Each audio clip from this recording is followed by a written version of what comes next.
नमस्कार दोस्तों, मैं अक्षय राठौर और स्वागत है आपका आपके YouTube channel Hindi motivational story पर। दोस्तों, पाप हमारी धरती पर इस कदर बढ़ चुका है कि एक दिन इस पाप का घड़ा भरेगा और इस सृष्टि का अंत होगा। दोस्तों, पाप कब करते हैं हम? जब हमारे दिमाग पर शैतान हावी होता है। जब शैतान हावी हो जाता है तो रिश्ते नाते हम सब कुछ भूल जाते हैं। याद रहता है तो सिर्फ पाप करना। ऐसी ही कहानी मैं आप लोगों के लिए आज लेकर आया हूँ, जिसको सुनकर आपके रोंगटे खड़े हो जाएंगे। कहानी को अंत तक जरूर सुनिएगा। कहानी शुरू करने से पहले मैं आपको बताना चाहूँगा कि हिंदी मोटिवेशनल स्टोरी चैनल के साथ साथ व्हाट्सएप ग्रुप भी तैयार हो चुका है, जिसका लिंक आपको वीडियो के डिस्क्रिप्शन बॉक्स और चैनल के अबाउट पेज में मिल जाएगा। जाकर लिंक को ओपन कीजिए और हमारे साथ जुड़ जाइए।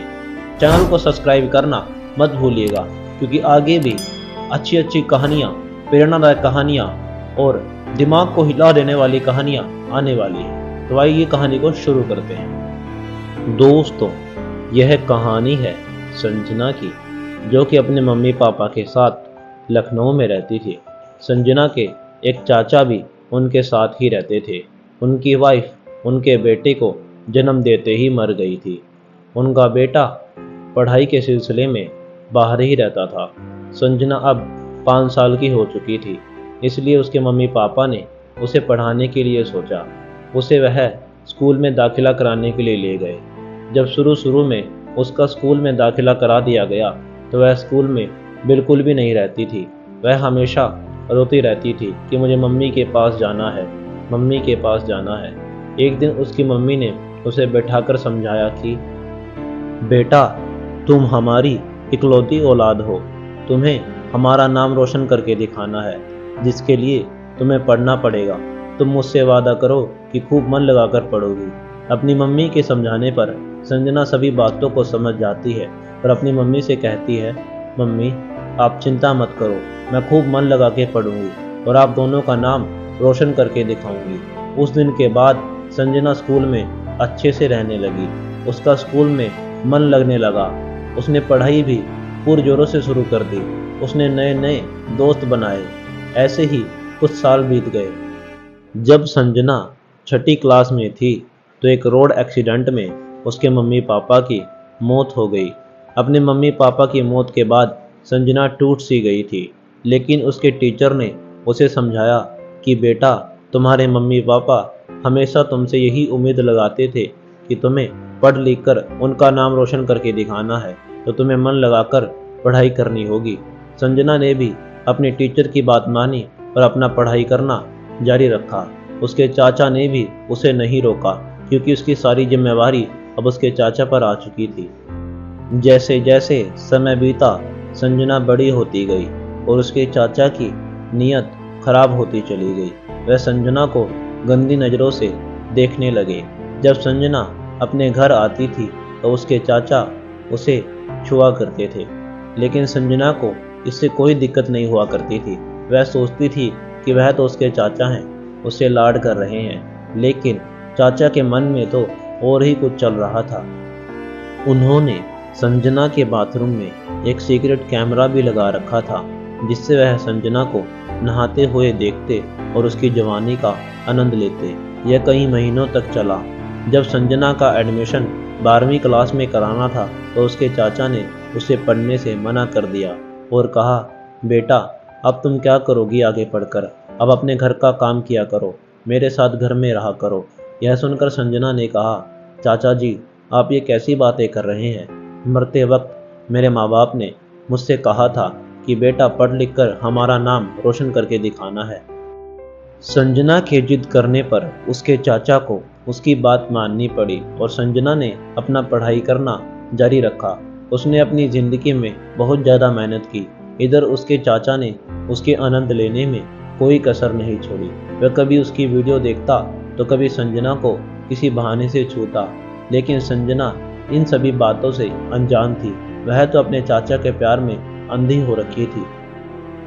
एक दिन संजना अपने चाचा के पास भागती हुई आई और उनसे कहा, चाचा जी, देखो मुझे सरकारी नौकरी मिल गई है, मुझे स्कूल में टीचर की नौकरी मिली है। यह सुनकर उसके चाचा ऊपर ऊपर से तो मुस्कुरा रहे थे, लेकिन अंदर से कुछ और थे। उन्होंने संजना को गले से लगा लिया और उनसे रहा नहीं गया। उन्होंने संजना को गलत जगह पे छू लिया। संजना अपने चाचा से झटके से दूर हुई और उनसे कहा, चाचा जी, आपको शर्म नहीं आती?